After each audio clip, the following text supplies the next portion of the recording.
summary of what he had to say. And so we'll play that for you, as well as go over the article coming up at 7:05, as well as some interesting news. I'm going to tell you about it a couple of times throughout the show today, and I'm going to save this, but there's some news about the Highway Department. We're going to get into this here in just a second. Some news about the Highway Department that you need to know that is strange. A lot of people are anticipating their gasoline taxes going up in some way. Let me back up. A lot of people are anticipating increased funding for roads and them going to the taxpayers in some capacity to do that. And so the Highway Department has made some news and has done something that we'll go over here in just a minute. Then we want to talk a little bit about this government shutdown that we're still in the midst of. Trump going for the record here, or he has the record now. An interesting story from an anonymous Trump administration official about the government actually being more efficient with a skeleton crew running things while everybody's furloughed. This is a must-read op-ed that's been published in several outlets from an anonymous Trump administration official. The show starts in 5.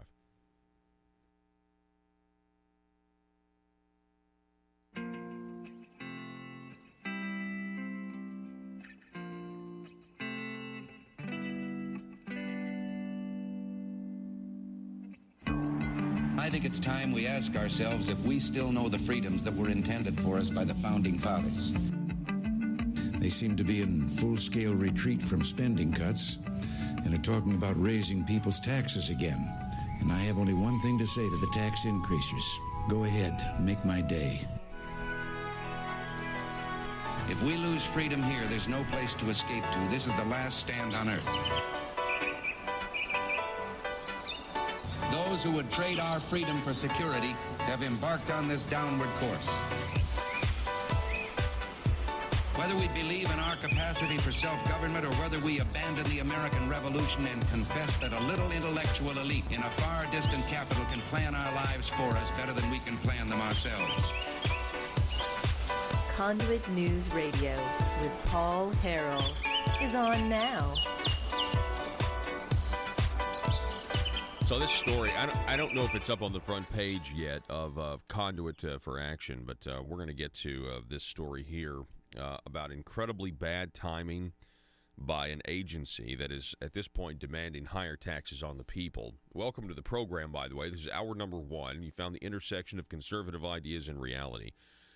We are pretty much starting to wade pretty deep into our coverage of the 92nd General Assembly and what the people of Arkansas can expect from their government. Now, we've got a great show for you. We'll be talking about enhanced carry coming up at 6:33, meaning your gun rights, with the Patriots of X746's Tim Loggins. Also, 7:05, we're going to go over the governor. Yesterday was inaugurated. He gave an inauguration speech. He gave a State of the State speech in front of a joint session of the Arkansas General Assembly in the House of Representatives. We'll have that speech for you coming up at 7:05. Then at 7:33, State Representative Marcus Richmond, who is the majority leader, Republican majority leader in the House of Representatives, will be on the program to talk about, really just how things are going. And so we've got all that to get to, but let's start right here, shall we? Incredibly bad timing by agency. According to Talk Business and Politics, the Arkansas Department of Transportation will give $1 million to the Civil Engineering Research and Education Center that's expected to be built at the Arkansas Research and Technology Park in South Fayetteville. The University of Arkansas announced the gift Tuesday will support the creation of a facility that will benefit students, researchers, and companies across Arkansas. Again, that's according to Talk Business and Politics. So we have the Highway Department giving away $1 million. Isn't that nice of them? But a few questions. When did the Department of Transportation go into the business of funding buildings at colleges? Number 2, who is in charge of overseeing college funding and determining how much state money is to be provided for college facilities? Is it the Arkansas legislature by appropriation of public funds? Or is it a bunch of bureaucrats at the state agency created for highways and roads? Number 3, how is it the Department of Transportation can transfer $1 million of highway money to help fund a college building when at the same time the department is crying that the sky is falling if the legislature doesn't pass legislation for a big increase in taxes for highway programs? The director is Scott Bennett. Conduit for Action right in here. Scott Bennett, we realize that you want to help your alma mater in the engineering program, which you graduated, but your agency has a lot of gall. For an agency that wants to rip more money out of taxpayer hands, the timing of this is incredibly bad. That is an understatement. Its actions are incredibly arrogant. For the highway department to give away $1 million so that you can build a college building when they are telling legislators, and they will, the Department of Transportation will go down to the end of the committee table, and they will say we've got to have more tax dollars when they just gave away $1 million. And $1 million is, I mean, you say it's insignificant. Not really. I mean, if you think about it, we need every million we can get right now. What do we typically have to we typically have to raise at least $50 million in order to get the federal matching funds. Is $50 million the mark? So yeah, $1 million is pretty significant, I'd say. Tell me what you think about this. I think this is ridiculous, and I think many of you out there look at the optics. Did they just think their money is their tax increase on gasoline, wholesale gasoline, or there's also talk that they're going to they're going to raise the gas tax every year because they're going to tie it to inflation. So meaning the tax will go up and they'll have a guaranteed revenue increase every year. And we're going to hear them talk about electric vehicles, and we're going to hear them talk about, well, the cars are so much lighter now and there's more fuel efficient and blah, blah, blah. All of those arguments don't matter if you're going to give away money to do something that you're not even tasked with doing. That money is to build our roads. It's not to build buildings on college campuses. Period. I don't think they should get a dime more from us if they're going to use our money in this way. That's just my opinion. What do you think? Again, telephone number 870-275-9799. All right. I'm gonna go over this periodically throughout the show because I feel like this is something that needs to be talked about more. But we're going to pause and let's talk about the 25th day of the government shutdown. This is an amazing article. The Daily Caller has posted this, and they even editorialize here, and they say that this is a rare step for them because they're publishing an anonymous op-ed at the request of an author who is a senior official in the Trump administration, whose identity is known to the Daily Caller News Foundation, but whose career would be jeopardized by its disclosure. So they're putting out this. In the midst of a government shutdown, I'm a senior Trump official, and I hope a long government shutdown smokes out the resistance. Now, what does that mean? Listen to this op-ed.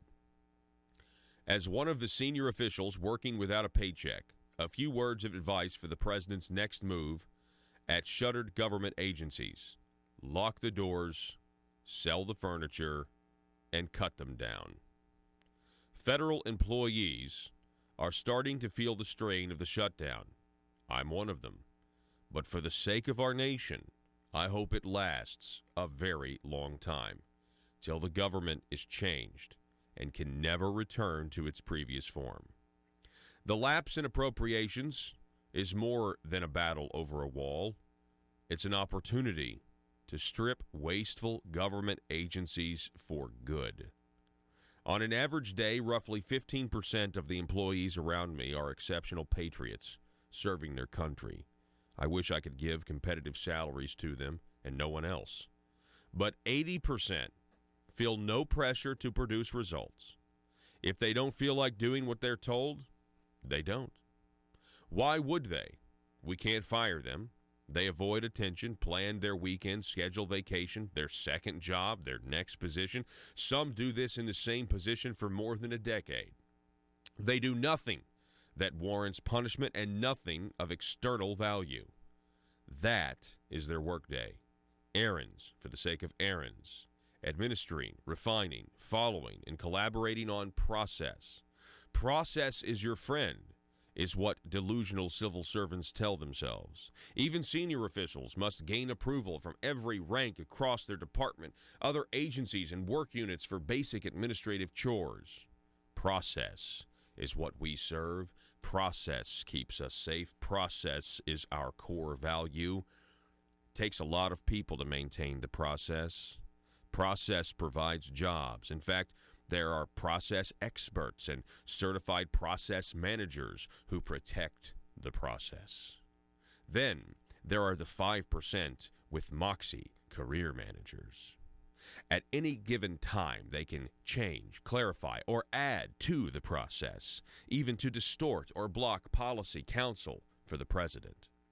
Saboteurs, peddling opinion as research, tasking their staff on pet projects, or pitching wasteful grants to their friends. Most of my career colleagues actively work against the president's agenda. This means I typically spend about 15% of my time on the president's agenda and 85% of my time trying to stop sabotage, and we have no power to get rid of them until the shutdown. Due to the lack of funding, many federal agencies are now operating more effectively from the top down on a fraction of their workforce, with only select essential personnel serving national security tasks. One might think this is how government should function, but bureaucracies operate from the bottom up. A collective of self-generated ideas. Ideas become initiatives, formalize into offices. They seek funds from Congress and become bureaus or sub-agencies, and maybe one day grow to be their own independent agency like ours.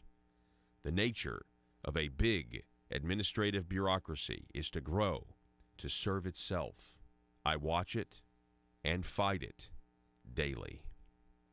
When the agency is full, employees held liable for poor performance respond with threats, lawsuits, complaints, and process, and at least a dozen offices taking years of mounting paperwork with no fear of accountability, extending their careers while no real work is done. Do we succumb to such extortion? Yes, we pay them settlements. We waive the bad reviews and we promote them. Many government agencies have adopted the position that more complaints are good because it shows inclusion in, you guessed it, the process. When complaints come, it's cheaper to pay them off than to hold public servants accountable. The result? People accused of serious offenses are not charged, and self-proclaimed victims are paid by you, the American taxpayer. The message to federal supervisors is clear. Maintain the status quo or face allegations. Many federal employees truly believe that doing tasks more efficiently and cutting out waste by closing troubled programs instead of expanding them is morally wrong, as one cried to me. I get it. These are their pets. It's tough to put them down and let go, and many resist.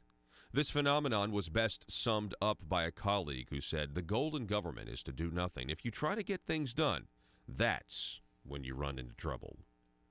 But President Trump can end this abuse. Senior officials can reprioritize during an extended shutdown, focus on valuable results, and weed out the saboteurs. We do not want most employees to return because we are working better without them. Sure, we empathize with families making tough financial decisions like mine, and just like private citizens who have to find other work and bring competitive value every day while paying more than a third of their salary in federal taxes. President Trump has created more jobs in the private sector than the furloughed federal workforce. Now that we are shut down, not only are we identifying and eliminating much of the sabotage and waste, but we are finally working on the president's agenda. President Trump does not need Congress to address the border emergency. And yes, it is an emergency. Billions upon billions of hard-earned tax dollars are still being dumped into foreign aid programs every year that do nothing for America's interests or national security. The president does not need congressional funding to deconstruct abusive agencies who work against his agenda. This is a chance to effect real change, and his leverage grows stronger every day the shutdown lasts. The president should add to his demands, including a vote on all of his political nominees in the Senate. Send the career appointees back. Many are in the 5% of saboteurs and resistance leaders. A word of caution, this anonymous Trump official writes. To be a victory, this shutdown must be different than those of the past and should achieve lasting disruption with two major changes, or it will hurt the president. The first thing we need out of this is better security, particularly at the southern border. Our founders envisioned a free market night watchman, a free market night watchman state, not the bungled, bloated bureaucracy our government has become. But we have to keep the uniformed officers paid, which is an emergency. Ideally, continue a resolution to pay the essential employees only if they are truly working on national security.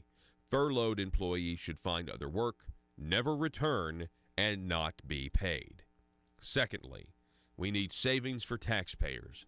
If this fight is merely rhetorical bickering with Nancy Pelosi, we all lose, especially the president.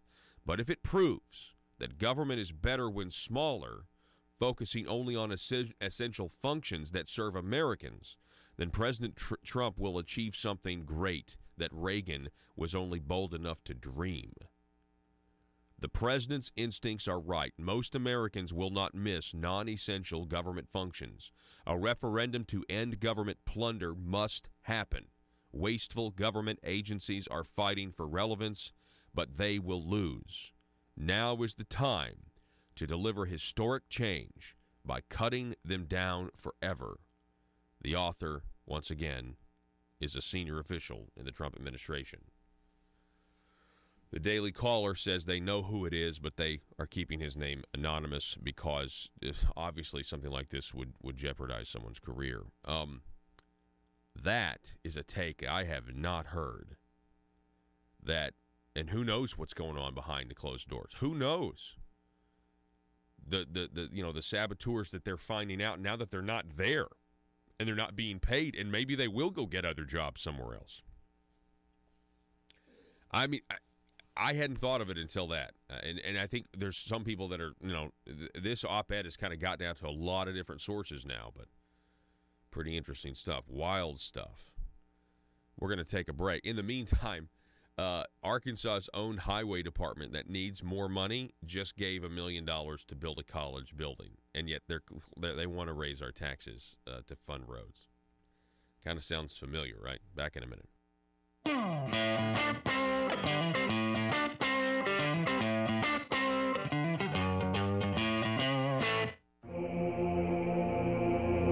It's Conduit News Radio with Paul Harrell.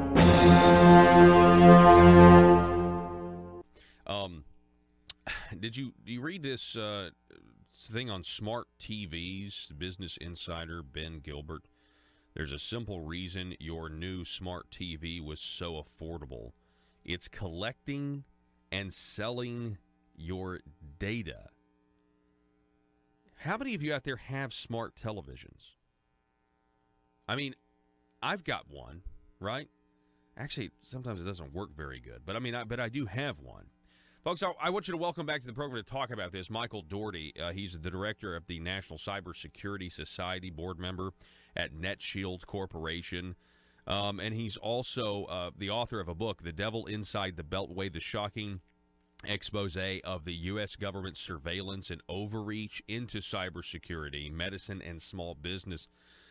In a world full of constituents with social media accounts, bloggers just looking to increase their page views, and a talk radio host who generally is just the worst, how are Little Rock's elite supposed to conduct business with such a lack of privacy?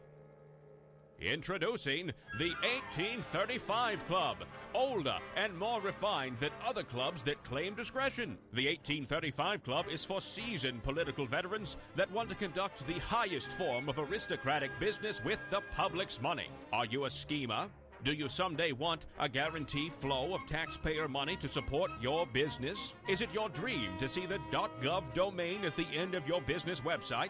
Don't listen to the imitators. The 1835 Club is the place where corrupt politicians and businessmen hatch their next crony schemes. At the 1835 Club, we make lobbying safe and legal. Ethics. Why, of course.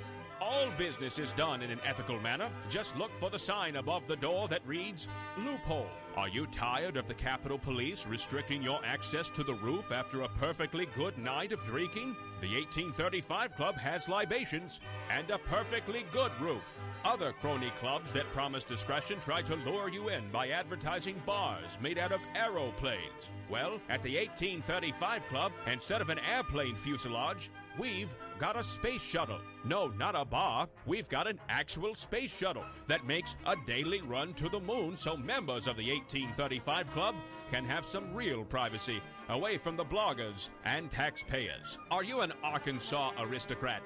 Do you want to be? It's the 1835 Club, and we work tirelessly to make sure the good old boy system remains alive and well. Join today. Disclaimer. The 1835 Club reserves the right to deny membership to anyone who has principles. Any talk of the Declaration of Independence or the Constitution must be done in jest or, at the very least, with a condescending tone. And finally, the 1835 Club will be given a 25% commission of any agreements made between politicians and the business community. PHP Parody.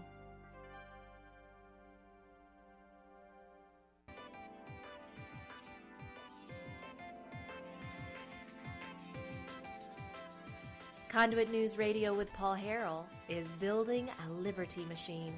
Find out more at conduitnews.com. We'll go over some of this. We'll go over some more of this at 7 coming up here at the top of the next hour. But we've got headline here: conduitnews.com. Governor Asa Hutchinson's State of the State address. Governor Hutchinson presented his State of the State speech to a joint session of the Arkansas General Assembly on Tuesday. During the joint session, the constitutional officers elected in 2018 were sworn into office. Now, you saw this if you were watching the Conduit News live coverage of this on the digital platforms, YouTube and Facebook, and live stream. This was, we pulled the feed, and you were able to see that if you were subscribed, and you get the notifications when they go out. During the speech, Governor Hutchinson outlined his thoughts on the first 4 years serving as governor before speaking to the agenda he will pursue in his second term. Hutchinson stated the legislature is entering the winter of hard work. As we do so, we are reminded that the true purpose of political victory is service. Hutchinson discussed the criminal justice system in Arkansas. Hutchinson also said that the growth rate of the prison population has been reduced from 3% growth per year to 1% growth per year. Hutchinson claimed, quote, "We have lowered taxes for everyone making less than $75,000 in this state," end quote. Income taxes for those making less than $75,000 have been lowered in the last two sessions, but some have seen tax increases on other measures. Hutchinson further stated, quote, "We have cut the size and efficiency of government." The size and inefficiency of government, end quote, through repealing outdated regulations. Under Governor Hutchinson's spending has increased over $500 million and is on pace to increase $1 billion over his 2 full terms. Hutchinson has cut executive branch employees by 1,400 employees. Hutchinson stated that we have changed, quote, "We have changed our state budget from one that spends it all to one that creates savings for more difficult times," end quote. There is now $125 million in the long-term reserve fund, and he mentioned that basically we have some money for a rainy day or something. It's important to note that almost all of that money that we have in that account was transferred from the Healthy Century Trust Fund in 2017 in a legislative session. It is not there. Most of that money is not there through savings from spending less because, as we just told you in this article, spending is actually increased. Hutchinson outlined that he is seeking $2.3 million in additional funding for 24 new state troopers. The budget also includes $60 million allocated for raising the minimum teacher pay by $4,000 over the next 4 years.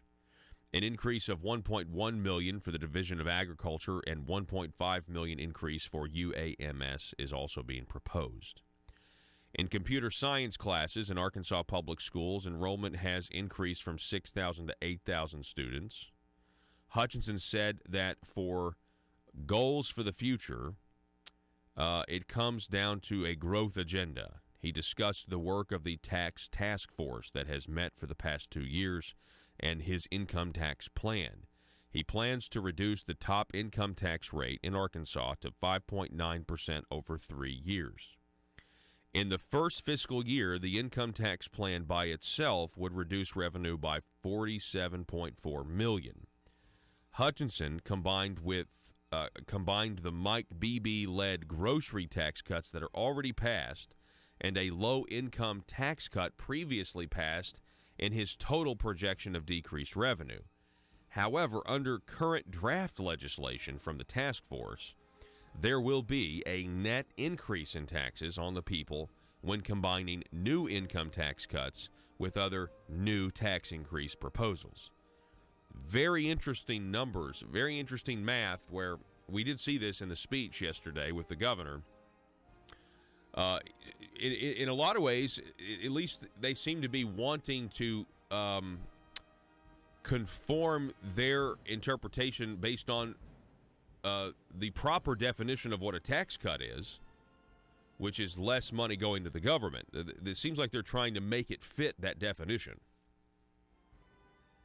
Doherty, welcome back, sir. Well, good morning, sir. How are you? I am doing good.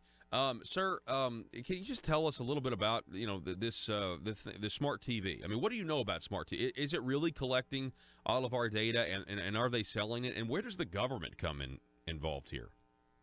Well, okay. Those two are two broad, great questions. Oh yeah, loaded question. When you put little chips into these things, it's not just for your TV, folks, to be your washer and everything else.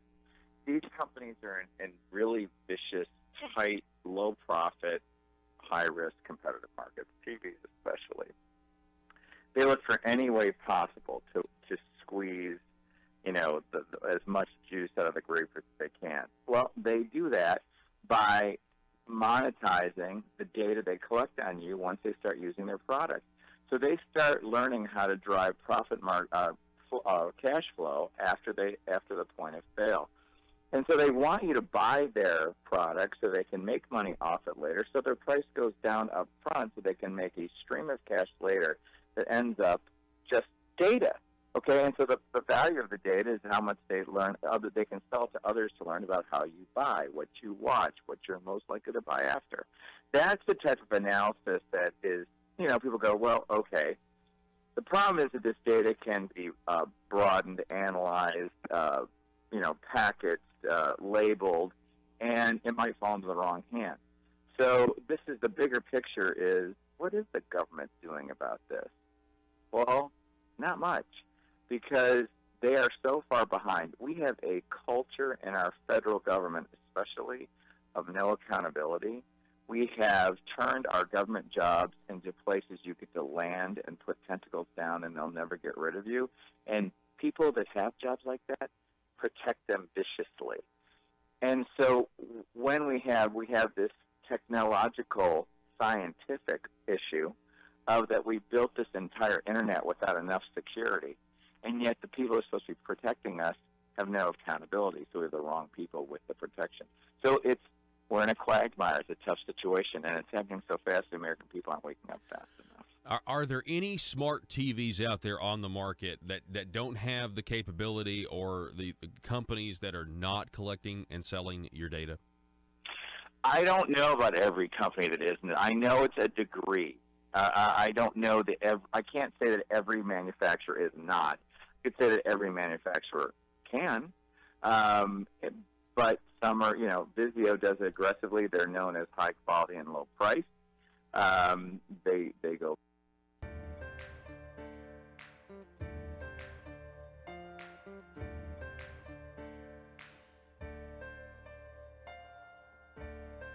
bringing you your daily dose of truth. It's Conduit News Radio with Paul Harrell. Grow a beard and boycott Gillette razors. Why don't you? Grow a beard and just boycott, or go with like Dollar Shave Club. They're cleaning up right now because of this Gillette commercial. And let me tell you something. I honestly, it is it's incredible how this idea of toxic masculinity is now, infecting the heads of these corporations, and some ad agency somewhere has convinced them that it's a good idea to criticize, masculine, men, just to criticize men. Let's just say it. You criticize men, period. Toxic masculinity. Maybe I'll talk more about that in a minute. Hey, folks, the Patriots of Act 746 are on a mission to educate you about your gun rights. That Arkansas is a constitutional carry state. You don't need a permit to carry a gun in Arkansas, open or concealed. It's the Patriots of Act 746. You should search for them on Facebook and ask to become a member of the online group today. Here to talk more about this is Mr. Tim Loggins with the Patriots. Tim, how are you, sir? Good morning, Paul. I'm doing well. How about yourself? I'm doing fantastic. We're kind of kicking off this week the 92nd General Assembly, and I know a lot of people, when that happens, they may be, and I think this is healthy, they need to be very, very watchful about, what's going to happen to their gun rights. I think we've talked before, Tim, about how we really need to, it would actually be totally fine with me if there was no legislation about guns passed, because that would mean that, constitutional carry is left alone. Well, I think you're right, Paul. We fought for this for 5+ years, and we're in a spot now where we've got case law that backs up what we've been saying for 5 years. You don't need a permit in Arkansas to carry a weapon, open or concealed. We're a constitutional carry state. We've made a lot of progress, and too often legislators think we have a problem, and they jump in and start trying to write legislation without thinking about unintended consequences. And one of the most important things they can do is resist that temptation and think about the Constitution, think about unintended consequences, and don't write a law that's going to make it more difficult, take away our rights, or have some consequences they don't intend somewhere down the road. Let's talk a little bit about enhanced carry. This was a piece of legislation that was passed 2 years ago. It has had... I didn't support it. I thought it was, not a good piece of legislation. Do you think that's going to be revisited at all? Well, Paul, yeah, I do.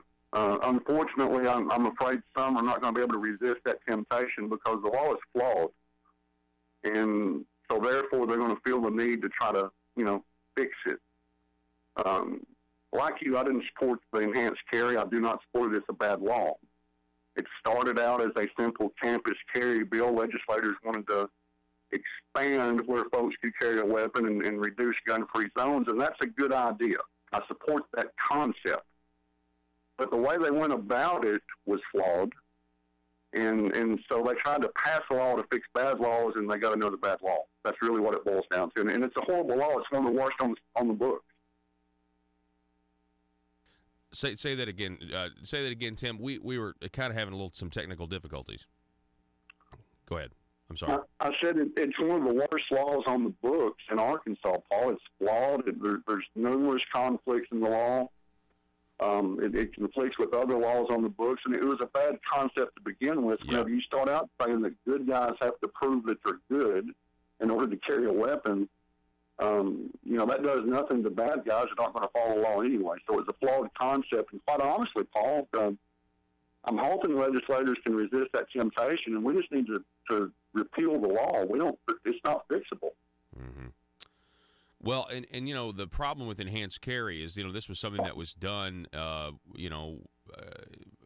guess we've had 746 since 2013. So any new permitting process really just goes to undermine 746 constitutional carry, and it reinforces this false notion, phony notion that you do need a permission slip at all to carry a weapon. And that's exactly right, Paul. It continues to add to the manufactured confusion. It makes people not understand, what their rights really are and what the law says. And again, we started out with a flawed concept. We need to examine a couple of concepts. Article 2, Section 5 of the Arkansas Constitution says the people of the state of Arkansas shall have a right to keep and bear arms for the common defense. Article 2, Section 18 of the Arkansas Constitution says the General Assembly shall not grant to any citizen or class of citizen privileges or immunities which upon the same terms shall not equally belong to all citizens. And then you have the AG's opinion on 2018 2, which says that the state must allow open carry or the state must allow concealed carry without a permit or both. So even the AG recognizes enhanced carry is unconstitutional on its face. It's a bad law. Mm-hmm. And what we should be having, we're having our own conversation, and that's what I keep saying.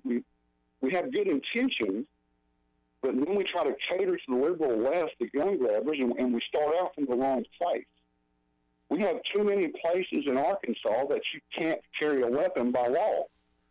There's at least 4 laws in Arkansas addressing places you can't carry a weapon.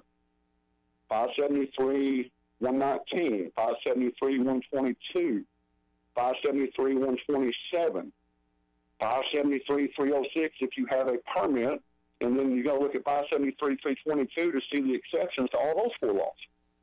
So we've made it too confusing. We've got too many places you can't carry a weapon, and Hess had a good idea. Hey, let's reduce some of these places that are gun-free zones. Because, Paul, we all know that 90+% of killings, of murders, of mass shootings occur in gun-free zones. There's no argument to that. So the idea of the enhanced was great, but we started about by creating this special class of citizen. And that's where we really messed up at. Yeah. Hey, tell me a little bit about what the Patriots of X746, what are you guys doing in terms of, coverage? I know you guys got a lot of grassroots activists that are intentionally monitoring the things that are going on down at the Marble Palace. Hey, Paul, this is an exciting time to be a Patriot. We just opened up our East Arkansas chapter. That brings our chapters across the state to 9. We got a lot of coverage over the 4-city deal, which got a lot of folks involved. We're over 17,000 folks as a grassroots group. Northeast Arkansas chapters up around 1,700 folks, and we're staying involved. We're active. We're reaching out to legislators. We're actively monitoring the bills as they're being filed to read them with a fine-tooth comb and make sure we're not going backwards, that we're continuing to push this ball forward. And that's really why I wanted to come on today and urge our legislators to resist this temptation, because we're watching. The citizens are awake now, and we're getting involved. We're vocal. We're active, and we want to protect our rights. Mm-hmm. Any more word about red flag laws and what we can expect? I mean, we did have before last year, there was some Republicans, the governor signaling he's open to red flag legislation. Have you heard any more about that? I would expect that red flag will be filed. Greg Leding will more than likely go ahead and file that bill. I don't anticipate a whole lot of support for it from Republicans at this point. I had a chance to testify at the Joint Judiciary hearing about that very issue and got a lot of positive feedback. And I believe legislators have the information they need to understand just how dangerous a red flag law is. But, that it's coming across the country in various states. So, I anticipate it'll be filed, and we're going to work hard to make sure that it's not passed. Okay. Yeah. Well, so if it's filed by a Democrat like Greg Leding, so then the question is, it's not going to go anywhere without Republican support. It has no chance of passing without Republican support. So that's the question is, will there be some Republican support? Or I know we have talked about in the past that you might have a Democrat piece of legislation that's really, really bad, and then a Republican comes and says, well, I've got a red flag law that's not as bad, that it doesn't do all of the really, really bad stuff that the Democrat law does. And then all of a sudden it's like, oh, well, we fixed the problem. It is actually a good idea. We do have to worry, at least be mindful of that potentially happening, don't we? Oh, absolutely, Paul. And I want to relate this red flag stuff and the assault weapons ban that might be coming as a bill to, let's go back and look at our history with enhanced. This sounds good, and there's a perceived problem problem, and we're going to pass a bill that'll fix it. And you know what? We're having the wrong conversation. Democrats cannot pass the salt in the legislature unless Republicans allow them to. Let's don't get into this temptation. We're conservatives. We're constitutionalists. First, do no harm. Let's don't make things worse. And yeah, red flag might be introduced, and let's have that debate. We're a conservative state. Mm-hmm. And I'm willing to have that debate with liberals, with Democrats, with so-called Republicans that aren't sure what it means to be a conservative. Let's have that debate with our constituents around the state. You know what? The folks in Arkansas believe we have a right to keep and bear arms, and let's have that discussion. I completely agree, and I'm hoping that the legislators, who are listening to this program, I hope we have more of them that'll come out in this process, and they'll actually recognize constitutional carry. I'm hoping the Attorney General will. It could be an there's just a lot of opportunity out there. Now, let me ask you about this, Tim. Because I know the Patriots VAC 746, is instrumental in forming and launching this new organization, the Arkansas Liberty Coalition, and I've talked to you a lot of times about when we have this police overreach sometimes, and the need for a citizen commission, some way to police the rogue police officers that give all of the good guys a bad name, but kind of along with holding government accountable, we had a Supreme Court ruling last year that essentially said the state of Arkansas can't be sued, can't be held accountable. They have sovereign immunity, and I am really hoping. If they do anything. That they should figure out a way to stop that. They should figure out a way to reverse that in the statute, to where if the state of Arkansas does do something wrong, that they are allowed to be held accountable by the people in a court. What are your thoughts on that? I think it's one of the more dangerous things in Arkansas, the concept that the state of Arkansas is not responsible to its citizens. And yes, legislators need to address this. The people need to understand, and they need to have confidence in their government. Right now, we don't have a lot of confidence. And that's sad, because we've got some really good legislators around the state. And unfortunately, all we hear about is the negative and the bad. And one of the things they could do to restore confidence in the people would to be say, hey, guys, we're going to be held accountable when we act bad. And that's an important issue as far as liberty and freedom. Absolutely. It needs to be addressed. Tim Loggins, it's always great to have you on, sir. And I know you'll be on again, and we'll keep everybody posted about what's going on concerning your gun rights at the Marble Palace in Little Rock. Hey, Paul, thanks for having me. All righty. Tim Loggins, everybody. You go to Patriots, or go to Facebook.com, rather. Search for Patriots VAC 746. Ask to become a part of that group, folks. It is fantastic, and you're going to get great information, truthful information about the concept of constitutional carry here in the state of Arkansas. We're going to take a break, going to reset, and be back here in just a moment. Russell-based firearms manufacturer Omega are making clones of the most notable German firearms in the world. These delayed rotor-lock firearms have been and are currently used by law enforcement and military worldwide. At Omega, they manufacture their guns right here in Arkansas and produce the best reproduction in the marketplace that comes with a complete 5-year warranty. At Omega, they take firearm manufacturing seriously and offer discounts to active and retired law enforcement. Whether you're using Omega firearms to defend the public, defend your family, or for target practice, Omega has your back. For pricing, go to omega-guns.com. That's omega-guns.com.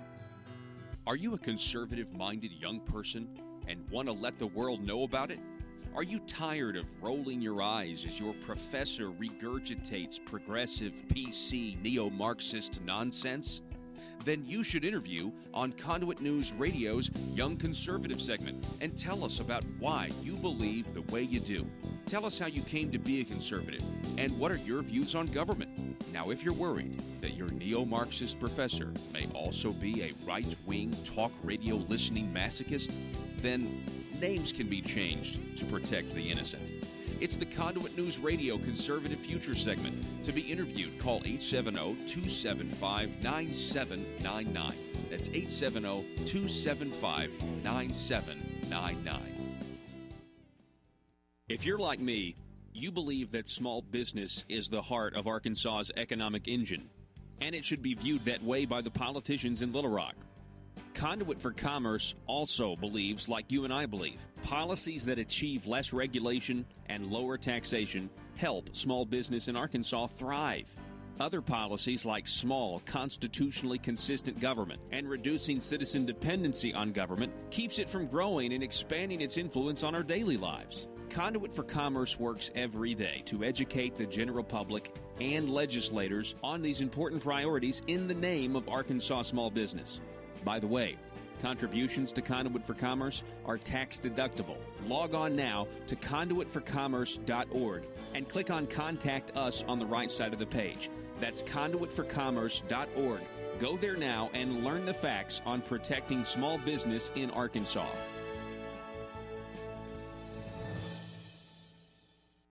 Security. And yet the people who are supposed to be protecting us have no accountability, so we have the wrong people with the protection. So we're in a quagmire. It's a tough situation, and it's happening so fast the American people aren't waking up fast enough. Are there any smart TVs out there on the market that don't have the capability or the companies that are not collecting and selling your data? I don't know about every company that isn't. I know it's a degree. I don't know that I can't say that every manufacturer is not. I could say that every manufacturer can, but some are. Vizio does it aggressively. They're known as high quality and low price. They go very heavy through Costco. Again, they're not grabbing your name and watching you walk around the room.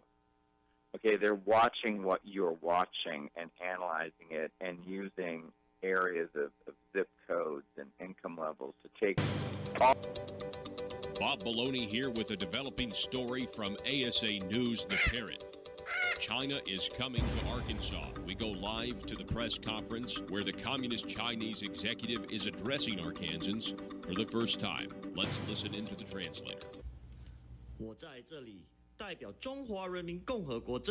On behalf of the government of the People's Republic of China, we invite you to come and visit the newest named city in Arkansas, China, Delphia.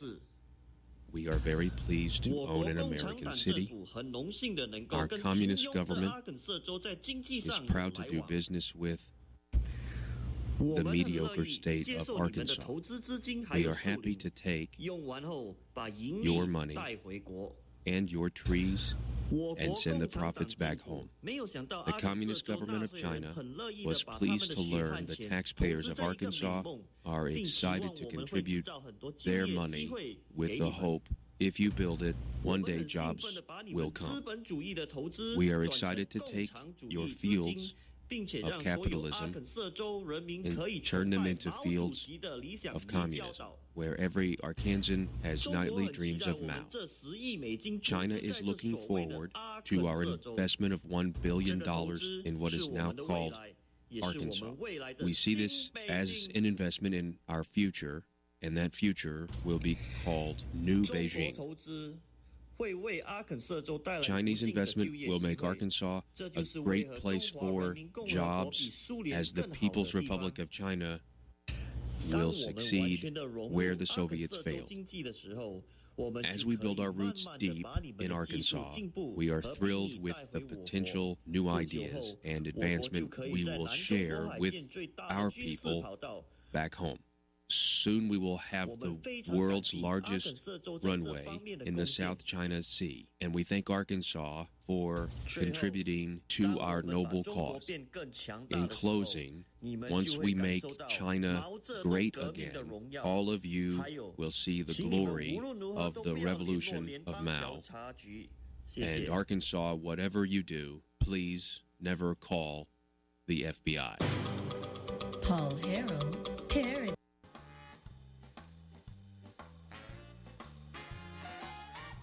Determined to drain the swamp in Little Rock, it's Conduit News Radio with Paul Harrell.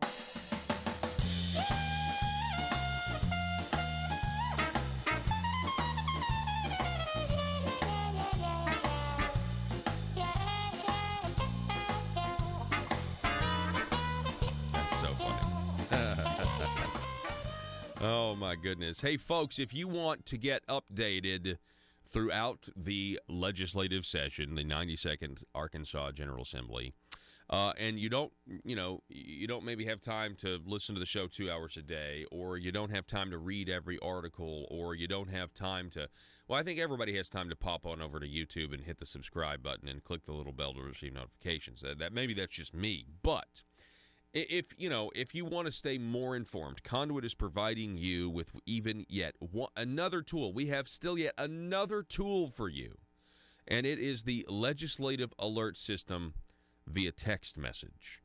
So if that's something that you're interested in, meaning if you want to receive an alert from Conduit News when something big is going down, and it inevitably will in the next 4 months, 3-4 months, then you need to text the word JOIN to 501-292-2683. As a matter of fact, right now I'm just going to go copy.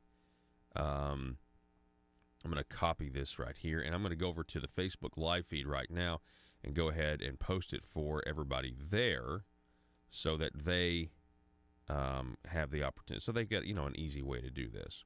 So if that's something that you're interested in, you really want to get all the information possible, right, so that you can share it with your friends, everybody in your sphere of influence, then you need to text the word JOIN to 501-292-2683, and then you'll be notified through text about what's happening in your Arkansas government. And keep that in mind.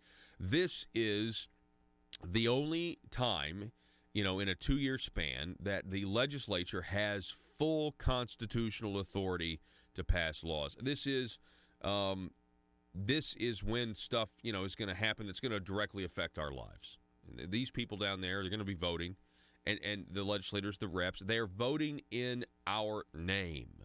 They are voting and pursuing thoughts and ideas in our name. Think about that. They are our ambassadors. They are there to represent us. And right now, the full 135-member body has an immense amount of power. They have an immense amount of power. Keep in mind, if the legislative body wants to do something, and let's say that the executive branch, the governor, doesn't want to do it and vetoes it, the legislative branch can come back and override his veto with a simple majority, 50+1, and they can override and do anything they want to do in this state. Now, think about that. Think about constitutionally how weak the executive branch is in our government. The legislature is very powerful, and they only get to do this once every, 2 years. Now, they have the fiscal session, but that's just, that's really is just a formality. Now, I'm not suggesting that there's, I'm not suggesting there'll be, an effort to override a veto. I'm just using this as an illustration. I just want you to understand how powerful they have power right now. Now, some people are like, well, yeah, I wish they had power like that every 10 years. Let the problems get really bad so we, obviously know how to fix. Yeah, I know. They can take our liberties away, and they often do. That's why Matthew Shepard's speech was so encouraging to me. The Speaker of the House, Matthew Shepard, giving a speech that was just extremely humble. Quote, he said this, truthfully, we're not entitled to anything. Talking about the legislators.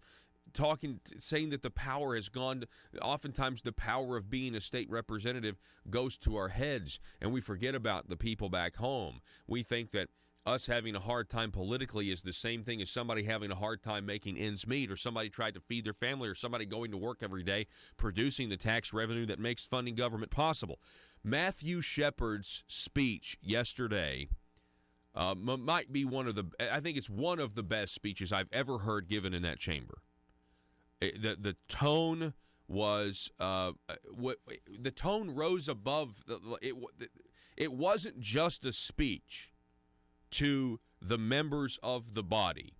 It was a speech to the entire state of Arkansas. That speech rose out of that chamber, right? And honestly, it was a sharp contrast to what happened on the other side of the Senate.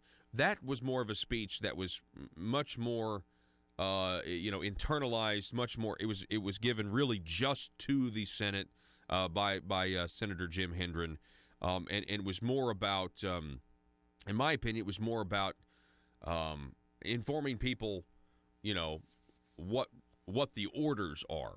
That to me, that's two different speeches there, really.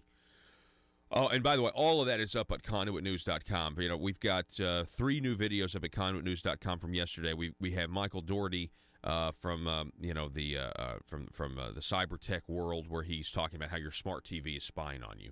And then we have this title of this video here, headline, Hendren admonishes corrupt Senate and groups reporting corruption.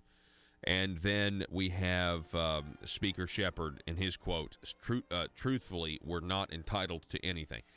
Go listen to Matthew Shepard's speech. It was really, really powerful. Anyway, so that's the first hour. We got one more hour coming your way next. Speaking of speeches, we're going to listen to the Governor Asa Hutchinson's address, his State of the State address, and before a joint session of the House, joint session of the General Assembly yesterday.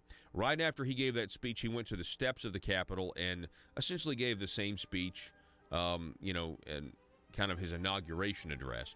So we will have that for you, and for more coverage of that, you can go to conduitnews.com and check out the article summarizing his comments.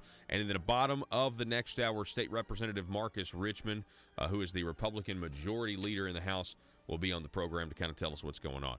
Folks, back in just a moment. The news and talk of Northeast Arkansas. This is News Talk, 101.3 FM and 12:30 AM KBTM, Jonesboro, an EAB radio station. All that data in a bigger picture, what they have all over that certain geographical area, and do a sort of cross-analysis. And then have some target to marketing people that want to figure out other things for you to buy. So I know this may be an irrelevant question, and I actually think the question itself is going to show my ignorance. But when does it happen?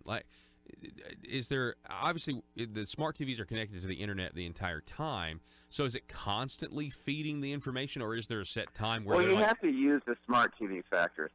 I'm an old dude. I don't have my TV hooked up to the internet. I'm 58. I work in cybersecurity and run these things, and I still go click, click, click. So I don't have it all. So the way to protect yourself is to not be using all this internet. I actually watch Netflix on my iPad. I don't watch it on my television. So. There's ways to protect yourself. It's not default automatic. You just not activate those features in the smartphone. It depends on the smart television. But the bigger picture is that it's just not your TV. It's not just going to be your TV. The big picture here is, wake up, folks. We are, at the speed of light, our privacy is being drained out our back door faster than we can know. And don't think the government has its act together to protect us. Because the government was built not to protect us about a century ago. This administrative state that's gone on that people talk about really are the bureaucrats. Congress doesn't really make these regulations anymore. They let the bureaucrats do it. And congressmen love that, because then they don't have to be the bad guy. They just get to point to who someone else is the bad guy and throw their hands up and say, well, there's nothing I can do, but I don't have enough power. And then they get to just raise money and run for office and have a really cushy job.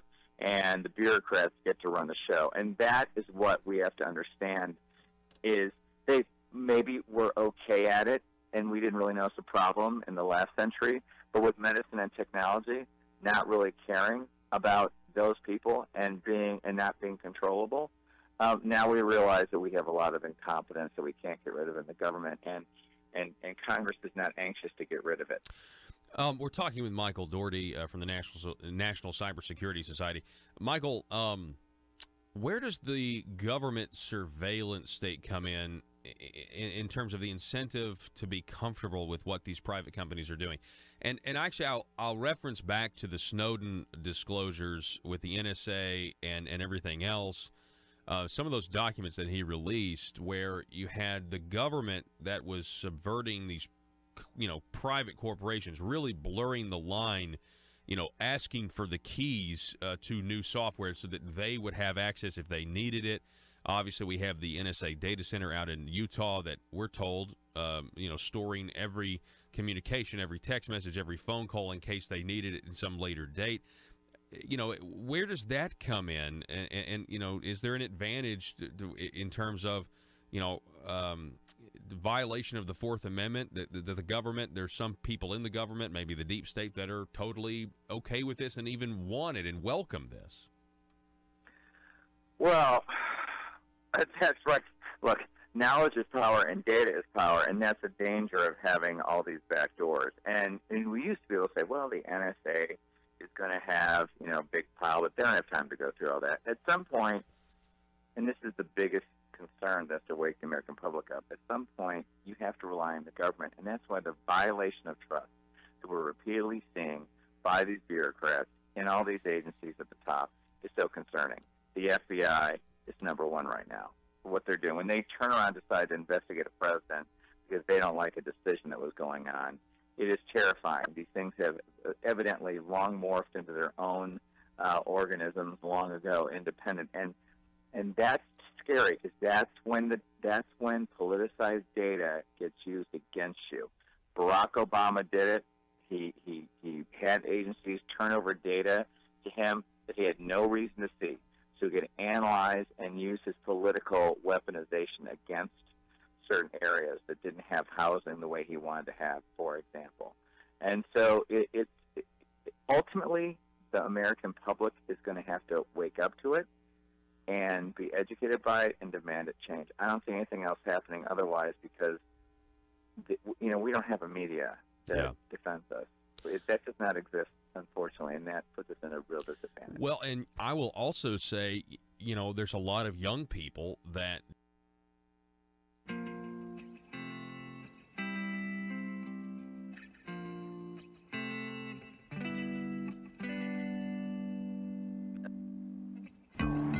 I think it's time we ask ourselves if we still know the freedoms that were intended for us by the Founding Fathers. They seem to be in full-scale retreat from spending cuts and are talking about raising people's taxes again. And I have only one thing to say to the tax increasers. Go ahead, make my day. If we lose freedom here, there's no place to escape to. This is the last stand on earth. Those who would trade our freedom for security have embarked on this downward course. Whether we believe in our capacity for self-government or whether we abandon the American Revolution and confess that a little intellectual elite in a far distant capital can plan our lives for us better than we can plan them ourselves. Conduit News Radio with Paul Harrell is on now. Hello, ladies and gentlemen. Welcome back to the show. This is hour number 2. Yesterday, Governor Asa Hutchinson was sworn in. Then he gave his inauguration speech, and but before that, he gave a State of the State address to the joint session of the Arkansas General Assembly, the 92nd Arkansas General Assembly. He talked a lot about a lot of stuff. He outlined that he's seeking $2.3 million in additional funding for 24 new state troopers. He did talk about his goals for the future and his tax plan. Interesting numbers. This is probably the most interesting part of his tax plan, which was in the first fiscal year, the income tax cut plan would reduce revenue by $47.4 million. Interesting, though, Hutchinson, in his math, is combining the Mike Beebe-led grocery tax cuts that have already been passed that are scheduled to go down and the low-income tax cut previously passed 2 years ago in his total numbers of decreased revenue. How under current draft legislation from the tax task force, there will be a net tax increase in taxes on the people when combining new income tax cuts with other new tax increase proposals, like in different areas and such. So that's kind of interesting, to say the least. Let's take a listen, shall we? Here is Governor Asa Hutchinson, the beginning from the top of his speech, and we'll cut in here when it's appropriate. Listen.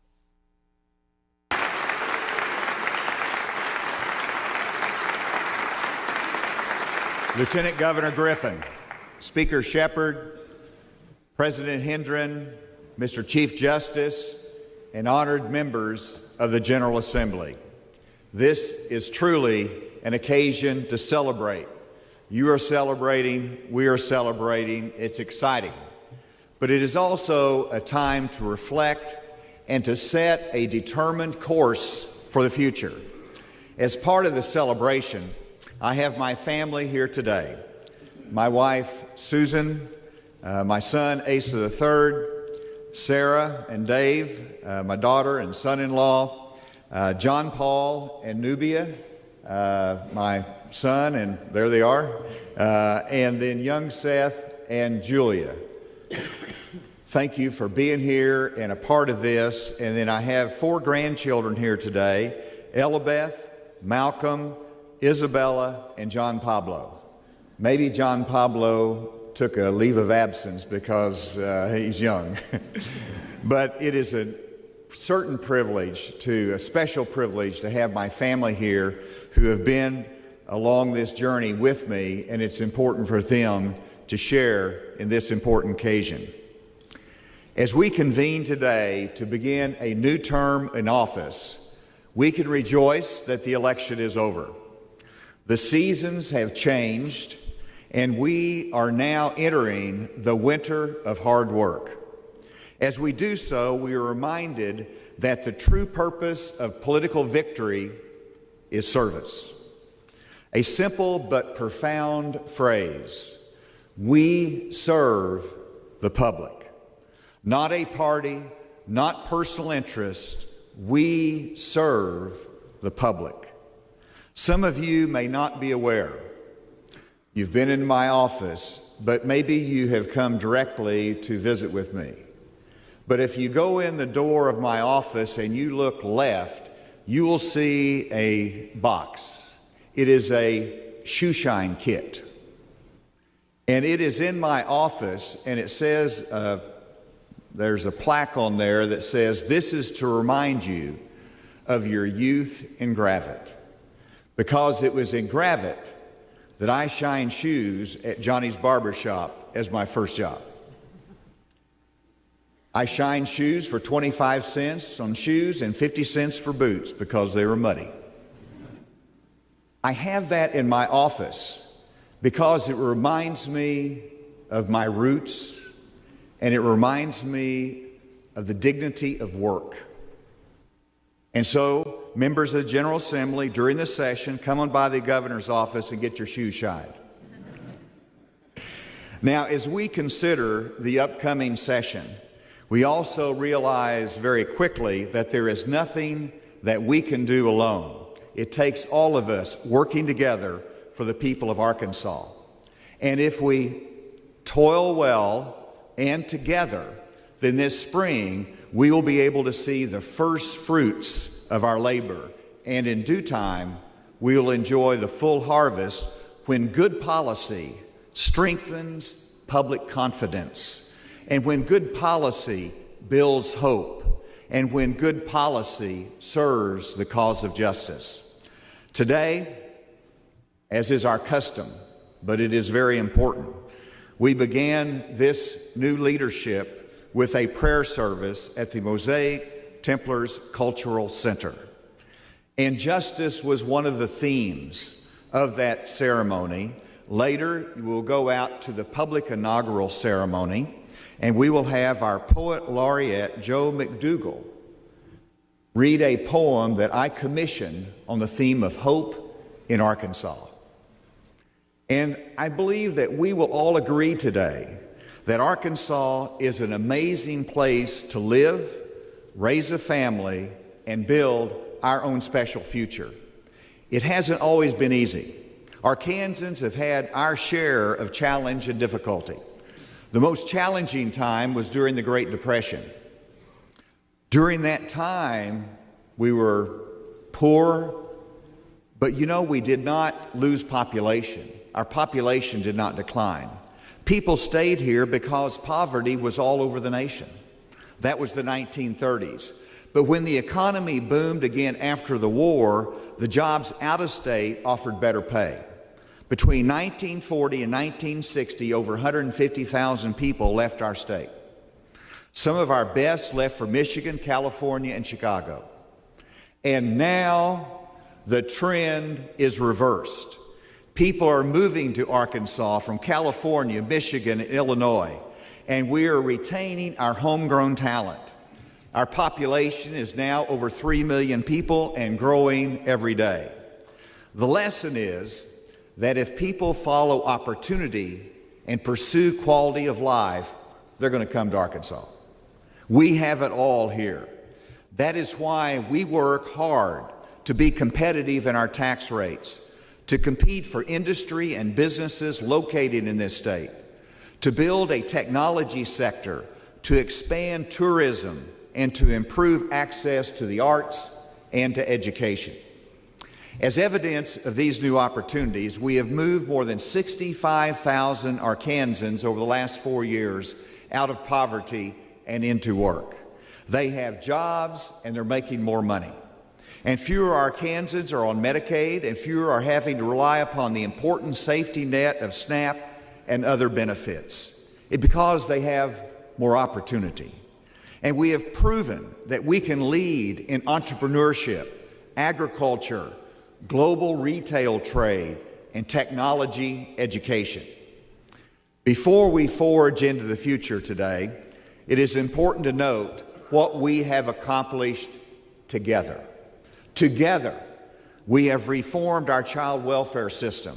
3 years ago, you approved $24 million additional funding for our child welfare programs, and the result is a 30% increase in foster beds.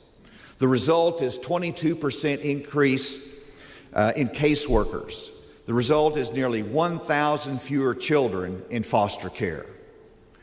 We initiated the Restore Hope Summit, where our faith-based leaders and government partners figured out ways to work together. Thank you for making a difference for our children. Together, we have reformed our criminal justice system, and the result is that the growth of our prison population has been reduced. 4 years ago, we were growing at the rate of 3% per year in our prison population. The growth rate has been reduced to 1% per year.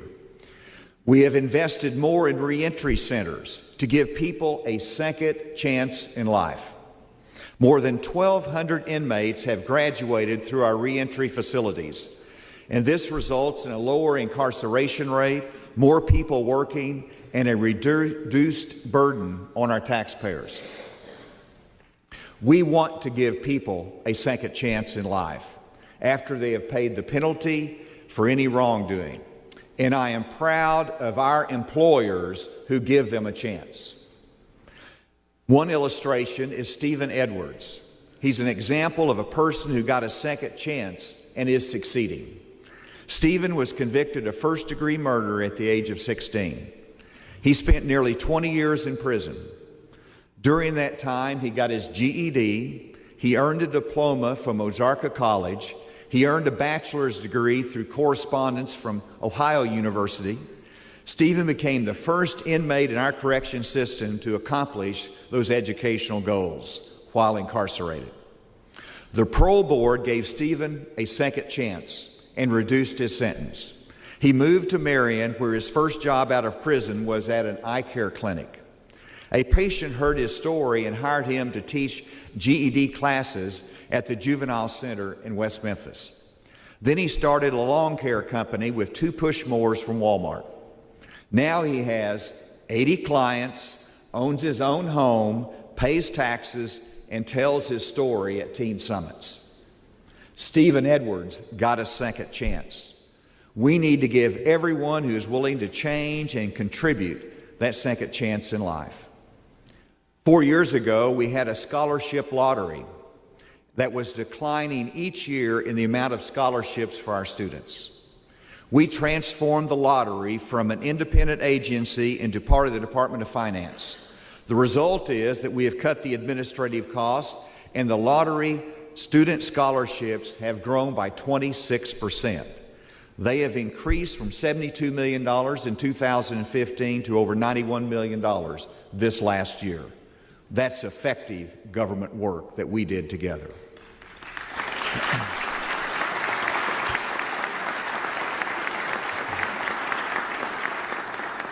We had an off-course, behind schedule, and discredited effort to put high-speed internet in our schools.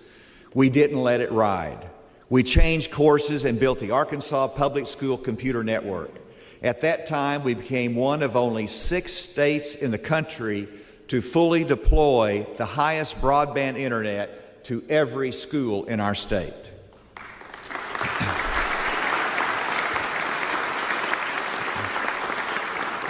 Together, we have lowered taxes for everyone making less than $75,000 in this state, and we have recruited industry to this state from Sig Sauer in Jacksonville to Envirotech in Helena, West Helena, to Glatfelter in Fort Smith, to Conifex in El Dorado and Glenwood, with hundreds more businesses moving here or expanding in our state. Together. All right, let's stop. We're gonna have to take a break, and we're gonna forward ahead here, and it's almost done here. But we're gonna forward ahead and get to some of the specifics on his tax plan when we come back. Notice when we talked about the businesses being recruited there, I didn't hear any Chinese businesses. That's because all that's tied up because of the President Trump's trade war with China. Of course, they're negotiating right now, according to latest reports. All right, we're going to reset here, take a break, and we'll be back with Governor Asa Hutchinson's State of the State address that he gave yesterday in the joint session of the General Assembly. Back in a moment. Point to who someone else is the bad guy and throw their hands up and say, well, there's nothing I can do, but I don't have enough power. And then they get to just raise money and run for office and have a really cushy job, and the bureaucrats get to run the show. And that is what we have to understand is they maybe we're okay at it, and we didn't really notice a problem in the last century, but with medicine and technology, not really caring about those people and not being controllable, now we realize that we have a lot of incompetence that we can't get rid of in the government, and Congress is not anxious to get rid of it. We're talking with Michael Doherty from the National Cybersecurity Society. Michael, where does the government surveillance state come in terms of the incentive to be comfortable with what these private companies are doing? And actually, I'll reference back to the Snowden disclosures with the NSA and everything else. Some of those documents that he released where you had the government that was subverting these, private corporations, really blurring the... My people, the promised revenue gathering to fund my motherly goals, such as the Arkansas Works, Obamacare, private option has commenced. I have asked my representatives and senators to execute my will concerning new revenues, from the tires you use to drive on my roads, the candy and sodas you consume and purchase in my stores, and the digital products you download on my internet. Your sacrifices and tributes, which are owed, display a measure of obedience, but there are still collectible sacrifices I require from the people to increase the work and size of our great government of Arkansas. There are 2 matters left unresolved. 1. I require a general tribute for all purchases made on my internet. Not just digital products, but all products. My dear children, there are those who would thwart my motherly goals of progress. If you see them, please combat their misguided notions of freedom by using phrases like mom and pop, and tax cheat. 2. I still require more revenue sacrifices concerning your consumption of my gasoline. I require your undying loyalty on the subject. Subjects, in conclusion. More revenue is good. Static revenue is bad. This message was brought to you by your stewards, aristocrats serving Arkansas. Thank you, my children, in advance for your required and expected obedience that keeps society safe and prosperous. And always remember, from cradle to grave. PHP Parody.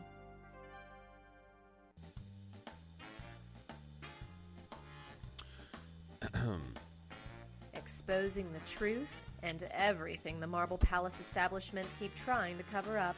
It's Conduit News Radio with Paul Harrell. Some of your responses to the Conduit News playing the governor's speech from yesterday, Gene on Facebook, California is one of just 4 states with a worse business climate than Arkansas. Amy on Facebook, here we go, coding. Let's see. Amy, only ahead of Connecticut, California, New York, and New Jersey. Let's see here. Someone else, State of Delusion. Jackie writing 2017 stats on, we just missed it. 2017 stats on college readiness. Only 14.7% of 11th grade students were college ready. Dennis writing on Facebook, LOL, we used to teach Latin and Greek in high schools. Now we teach remedial English in colleges. Interesting stuff. Back to the governor's speech. He mentioned preferred family health care, which I thought was interesting, acknowledging the amount of corruption. I want you to keep in mind here that the contract with preferred family health care was not terminated when all of the corruption came to light. It took a while. Matter of fact, some people think it was the federal government that insisted the state of Arkansas end its contract with preferred family health care. But the governor did mention it. Listen. To those who need it most. Think about the abuse of preferred family health care, which sucked tens of millions of dollars out of Medicaid into the hands of executives, all at the cost of our developmentally disabled population. It has not been easy, but together we have changed the rules to reduce waste and the potential for abuse in Medicaid payments. Stop. All right, and when it comes to skip ahead to his tax plan, because we're running out of time, Joe, if you don't mind, where he does discuss taxes. By the way, we still don't know if there may be more arrests and more shoes to drop in terms of the preferred family health care scam. Here is Governor Asa Hutchinson on his tax plan. But it's a plan for Arkansas that includes more and better paying jobs, increased attainment levels in higher education, a strong, diversified economy, and competitive tax rates. That is why the third phase of tax cuts is planned for this session. 4 years ago, I signed into law the tax cut for the middle income category. This reduced tax rates for those making between $20,000 and $75,000 per year. In 2017, we came together and passed the second phase of our overall tax cut plan with a $50 million reduction for lower income Arkansans. This includes those making less than $20,000 per year. At this point, 90% of all Arkansas taxpayers have received a tax cut.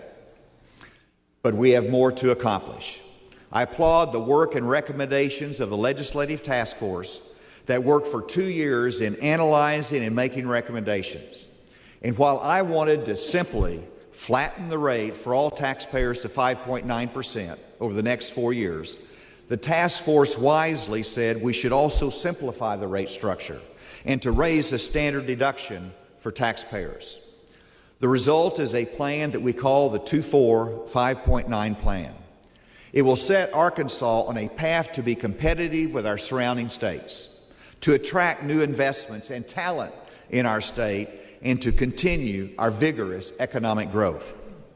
We will work with you to make sure that this plan reduces taxes and that we will hold everyone harmless so that no taxpayer will see any tax increase. Stop.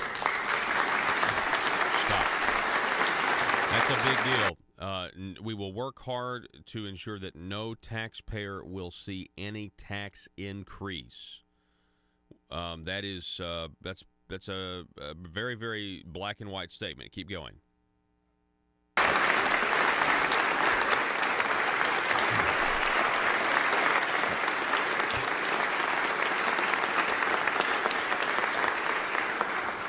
For those who think we need to do more, I remind you that the 2-4 5.9 plan reduces revenue by $47.4 million in the first year.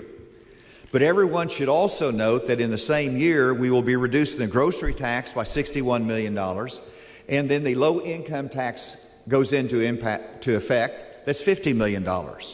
And so the total tax reductions will be around $158 million.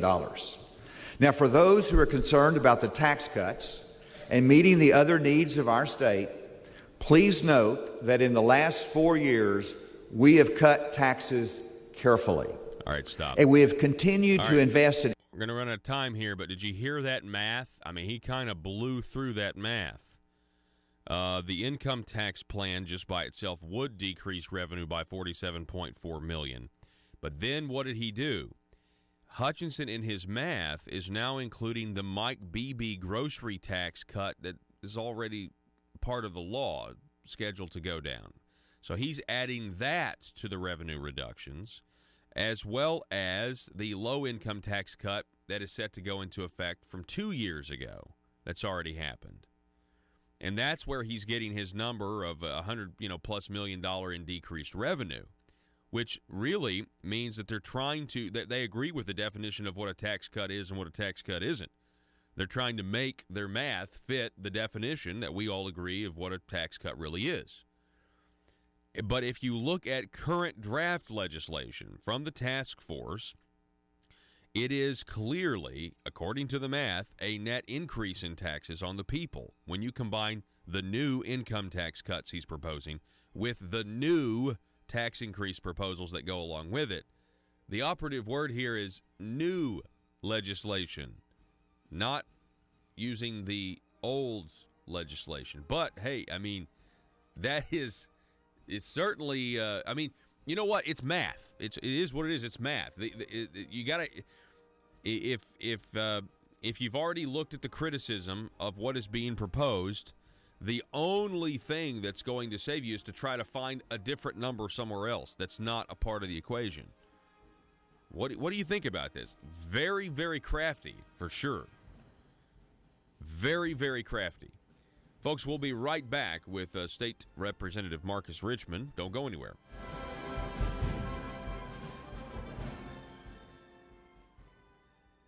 Line, asking for the keys to new software so that they would have access if they needed it.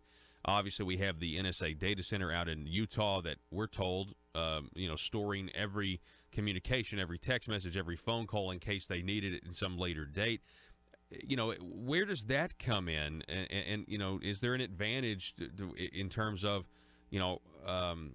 the violation of the Fourth Amendment? The government, there's some people in the government, maybe the deep state, that are totally okay with this and even want it and welcome this.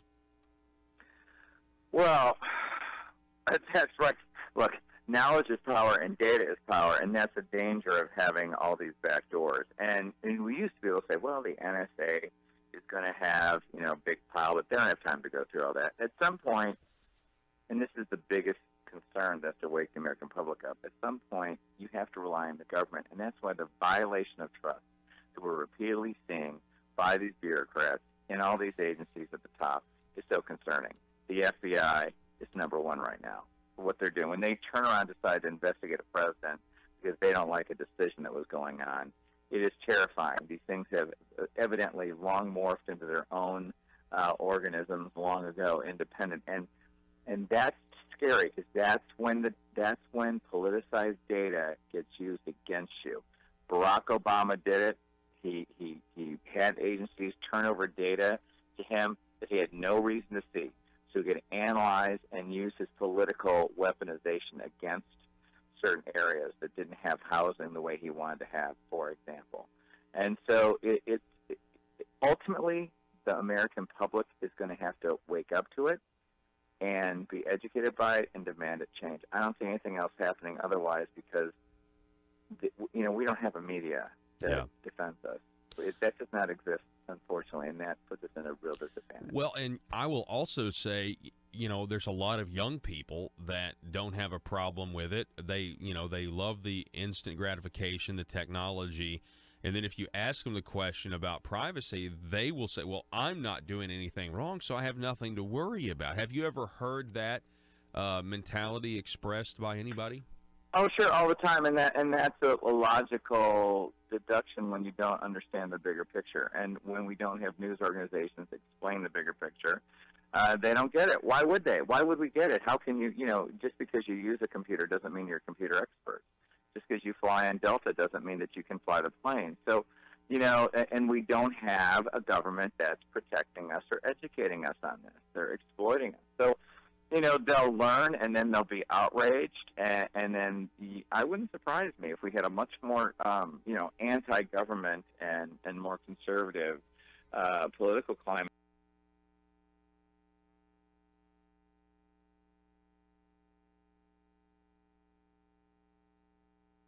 Ideas and reality. Conduit News Radio with Paul Harrell.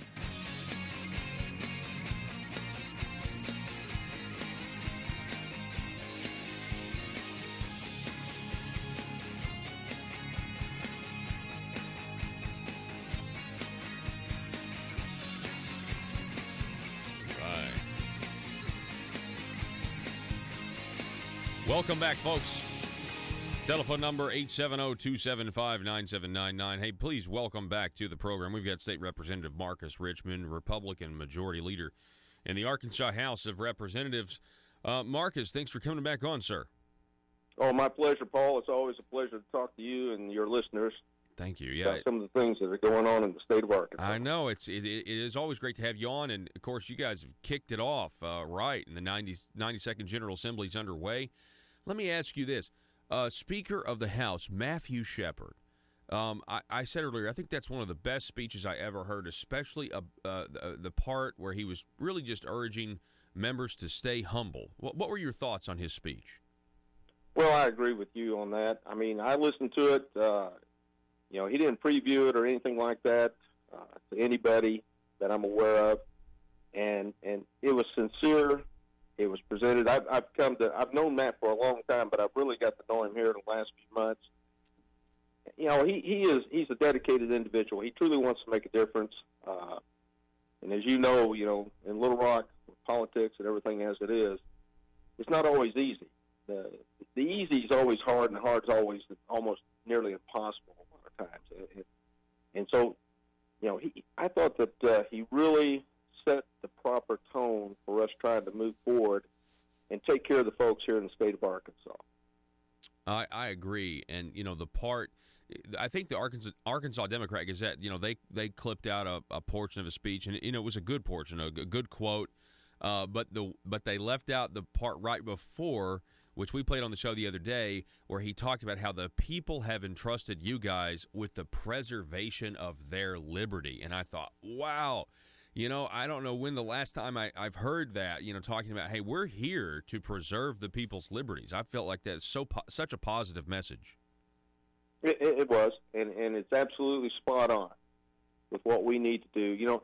The danger, again, in a republic such as ours, tyranny never comes, usually, I will say this, tyranny seldom comes from the point of a gun. It comes from good intentions, and basically, constantly moving towards debt and other problems that you create with, if we'll solve this problem, we can grow some government here and there, and that will solve that problem. And the next thing you know, you've got a bureaucracy and you've got a government that just basically crowds out everything else, including your liberty. We're talking with State Representative Marcus Richmond. He's from District 21. He's also the Republican Majority Leader in the Arkansas House of Representatives. So, there's a lot of issues that are, that you guys are going to face. We have taxes. We have roads. I haven't really seen any legislation filed on the tax situation yet. I've seen draft legislation. What are you hearing on the tax situation? When do you think that's going to come up? Well, I think it's one of the priorities, that the governor wants to push. It needs to come up here pretty quickly. We don't need, to delay that thing because it requires all the legislators to pay attention, to read, to understand exactly what's going to happen, how it's going to happen. I think that we'll see it here, within the next week or maybe 2 weeks at the most, but you can't be certain. There's always, as people go through it and they look at it, somebody, and I don't know for sure, but somebody may have found, that if we do this here, it's going to cause this particular consequence to happen, and they may still be tweaking it at some point. Yeah, I definitely think so. And what I'm hopeful of, and this is just, I love the fact that you guys are in session now from a legislative standpoint. You guys have more constitutional authority than you have at other times during the year during this session, and so I really would I look forward to a congenial, vigorous debate where the full 135 member body is allowed to legislate. So if you do put a piece of legislation out there like tax reform, boy, it sure would be great if we get some votes on some amendments to try to make it better and actually have the debate. Sometimes I get frustrated, Marcus. I know you know this, because it seems like sometimes we have a predetermined outcome we've already reached before we've even talked about it. And I think it's better to let people represent their districts. Yeah, it's and again, in the past I felt the same frustration. I'm hoping that it's going to be different this time. I know that's one of the things that we've that the speaker, myself, and others in leadership have talked to the executive branch, and we've talked to the Senate as well, is that, let's get this stuff out in front of the legislators as soon as possible. Let's get everybody the ability to read, look, and digest. And if they come to the to the floor and do not know exactly what the specifics are, then it's their fault. It's not because it seemed like it's been rushed through or kept in the dark, and suddenly it pops on the agenda and we've got to vote on it right now. That we don't need to do that. And whether that's the way it was, it's the way that a lot of us perceived it to be in the past, and we don't need that to happen. That's good. It just makes for difficult legislation, and it makes for unforeseen consequences, and we need to minimize that as much as possible. Yeah, this is important. This is important, what we're getting ready to do, and we need to know exactly. And the debate, need to have a rigorous debate within the committee itself that sees this to iron it out even before it gets to the floor. I really think that's a great attitude, because you don't want to, like you said, it pops up on the agenda and then it's like a manufactured emergency. Like we've got to do something right now. It's like, wait a second, let's give it time. Let's let it marinate, and let's let everybody do their own fact finding. I think that's really, really encouraging. Now, Marcus, I understand that the roads in your district, in your neck of the woods, are not the greatest roads in the state. Would you agree with that? I heard more about highways than anything else while I was campaigning, and I drive the same roads, and I tell you what really concerns me. We've got a little stretch of highway that runs between Walden, Arkansas, and Danville, Arkansas, and there's been at least 2 incidents, maybe 3, where school buses going across that highway has actually lost their mirrors to other oncoming traffic, such as semi-trucks or whatever else that it might be. Usually at nighttime, carrying a team or something like that.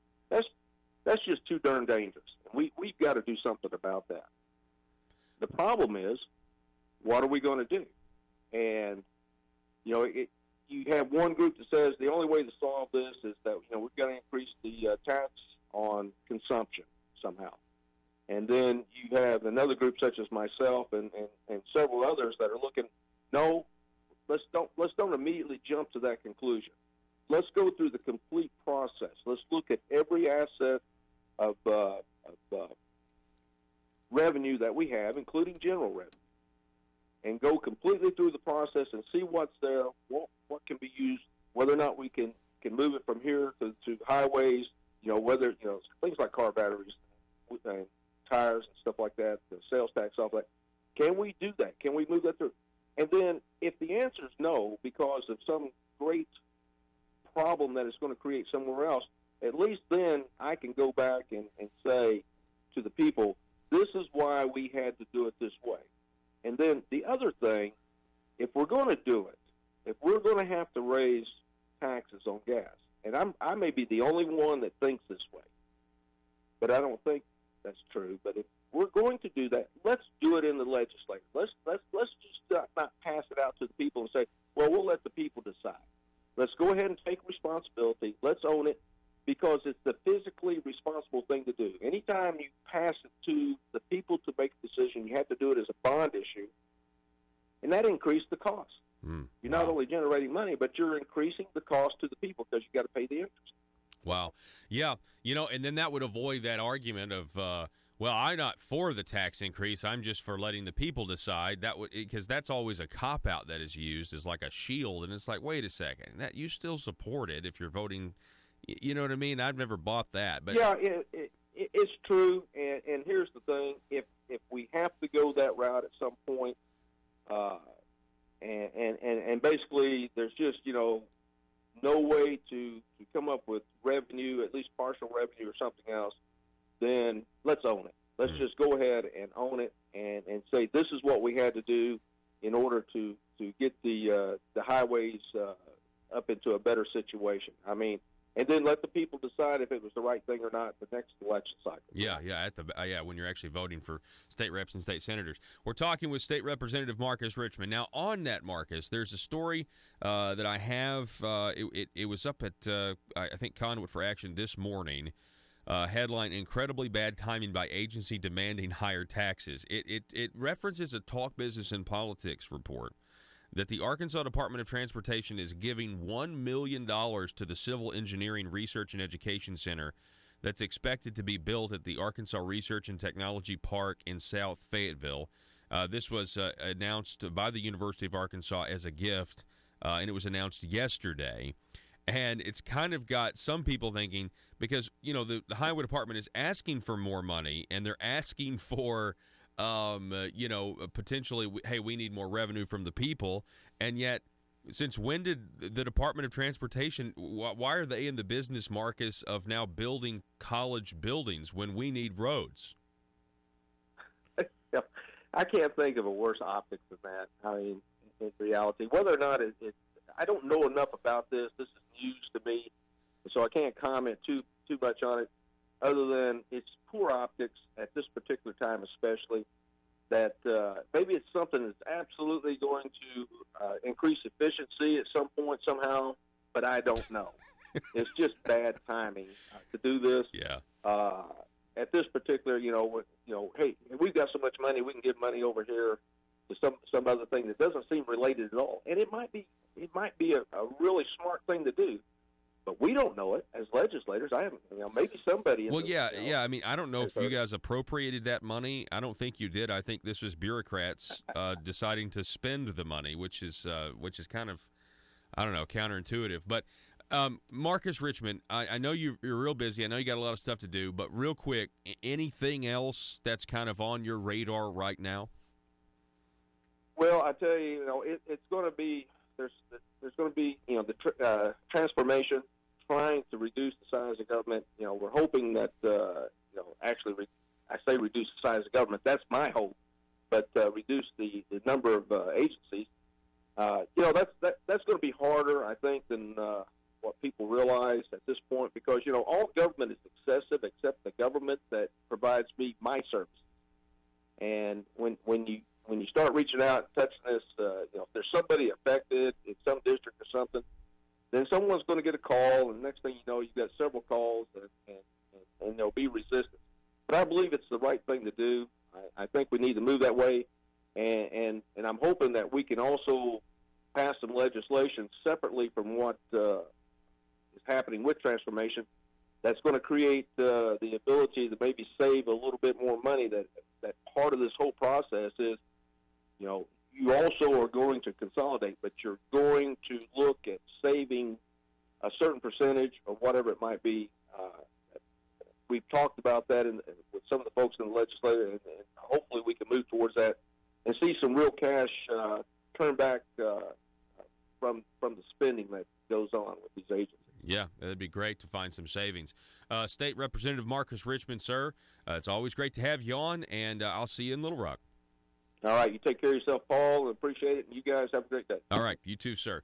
That's the Republican Majority Leader of the House of Representatives, ladies and gentlemen, Marcus Richmond. And we're going to take a break, reset here, and we'll be back in just a moment.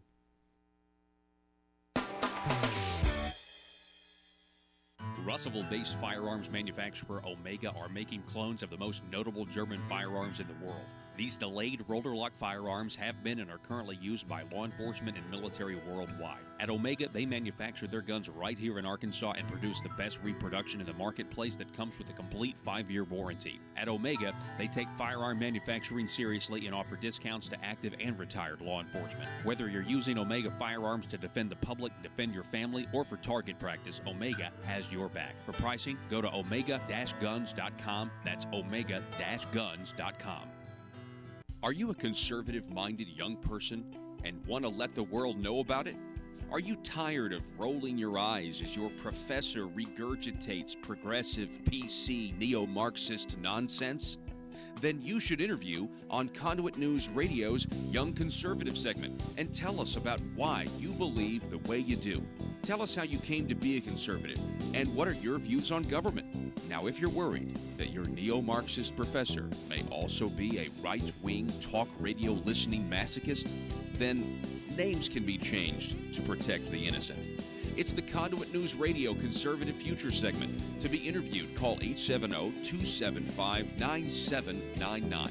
That's 870-275-9799. If you're like me, you believe that small business is the heart of Arkansas's economic engine, and it should be viewed that way by the politicians in Little Rock. Conduit for Commerce also believes, like you and I believe, policies that achieve less regulation and lower taxation help small business in Arkansas thrive.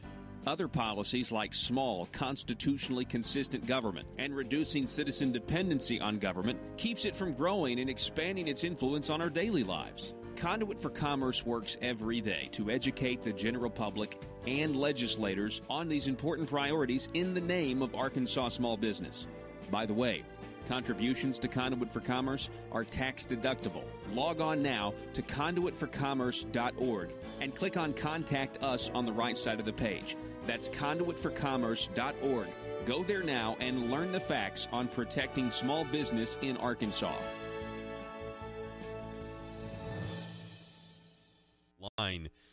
Asking for the keys to new software so that they would have access if they needed it. Obviously, we have the NSA data center out in Utah that we're told, storing every communication, every text message, every phone call in case they needed it in some later date. Where does that come in? And is there an advantage in terms of, the violation of the Fourth Amendment, the government? There's some people in the government, maybe the deep state, that are totally okay with this and even want it and welcome this. Well, that's right. Look, knowledge is power and data is power, and that's the danger of having all these back doors. And we used to be able to say, well, the NSA is going to have, a big pile, but they don't have time to go through all that. At some point, and this is the biggest concern that's to wake the American public up, at some point you have to rely on the government, and that's why the violation of trust.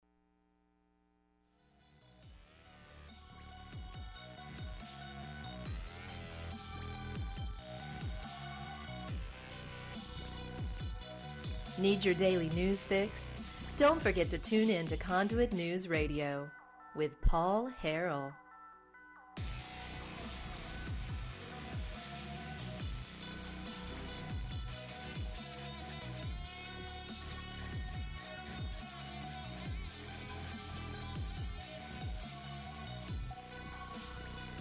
All right, I want to remind everybody, if you want to get updates about what goes on during the 2019 legislative session, you need to text the word JOIN to 501-292-2683. That's because this will give you access to Conduit's legislative alert system. They're working hard. We're working hard, trying to think of everything we possibly can to keep you informed.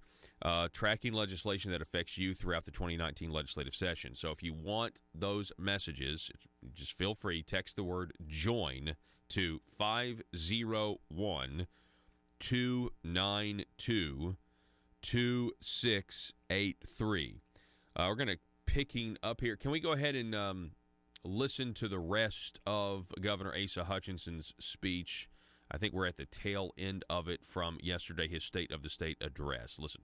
Education, in prisons, public safety, and even funding expanded Medicaid in this state. And we have set aside during that same time over $125 million in savings. Those commitments remain. Carefulness, commitment, meeting our obligations in education and services. But let's not take our eye off the ball in the importance of competitive tax rates. Real quick, I just have to interject here. He's talking about $125 million that's been set aside. This is not because we saved $125 million. I'm not denying that it's a good thing to have $125 million set aside, but that's not because we've saved, because we've increased spending in 4 years, $500 million. We're on pace to increase spending $1 billion over an 8-year trek. That's what we're on pace to do. That $125 million, most of it came from the Century Reserve Fund. And this was the Healthy Century Trust Fund, rather. And they transferred this money, most of that $125 million, in a legislative session. And so that's why that money is there. The optics there, they said that if we do this, it would increase our credit rating as the state of Arkansas. I always kind of thought we had to do it in order to keep our credit rating. That was always my speculation. But, there are different ways to look at different issues. Back to the governor's speech yesterday. In this state. Today, we have a budget that allows for tax cuts while investing in the future. We have demonstrated we can do it, and we will do it again. And as we think about the last 4 years and look forward to what the future holds, it is more than fitting that we recognize those who serve our state and nation in the Arkansas National Guard and our military branches.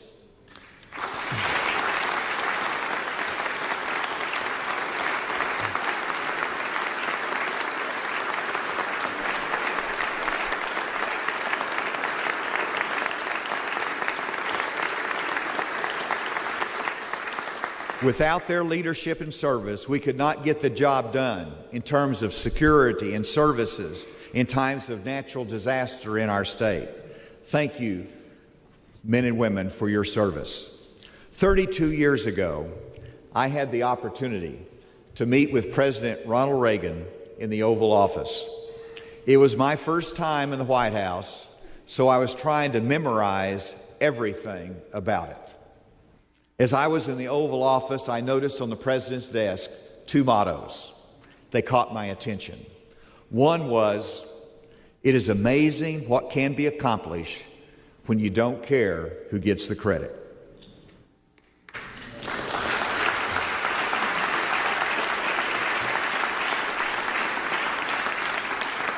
The other motto was a simple phrase: "It can be done."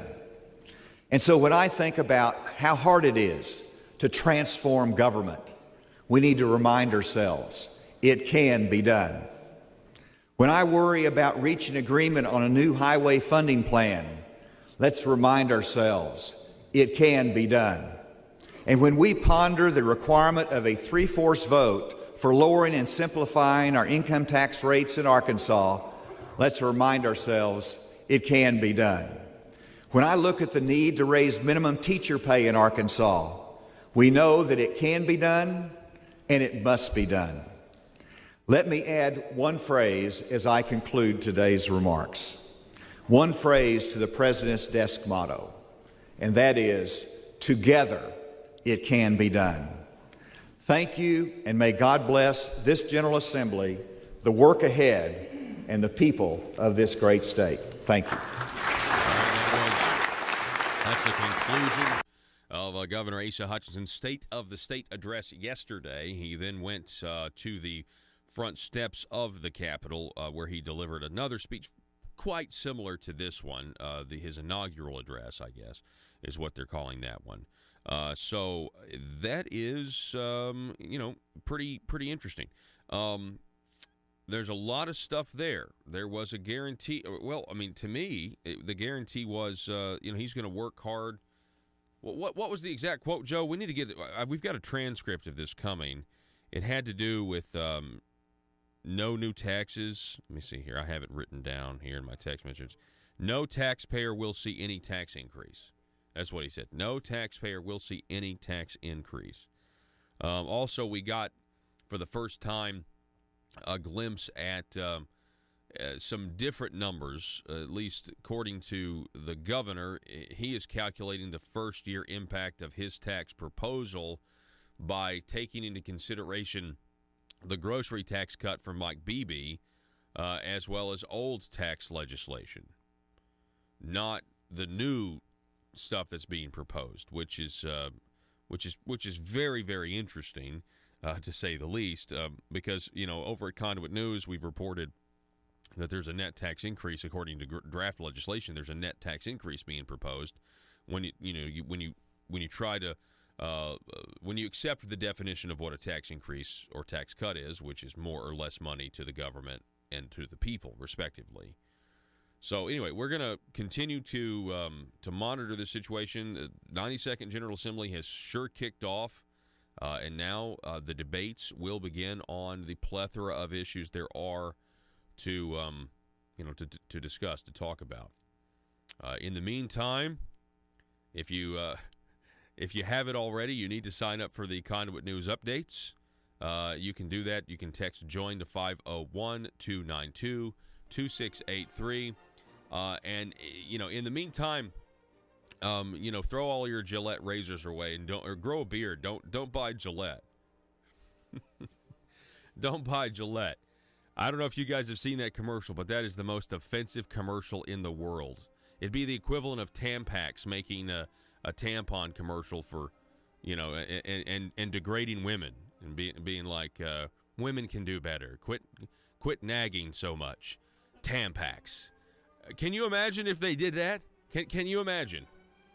But Gillette takes the most manly thing that you have, like a razor, and says, men's masculinity is pretty toxic, and here at Gillette, we want men to be more feminine. It's so strange. Such an upside-down world we live in. Folks, Arkansas, have a great day. Be safe.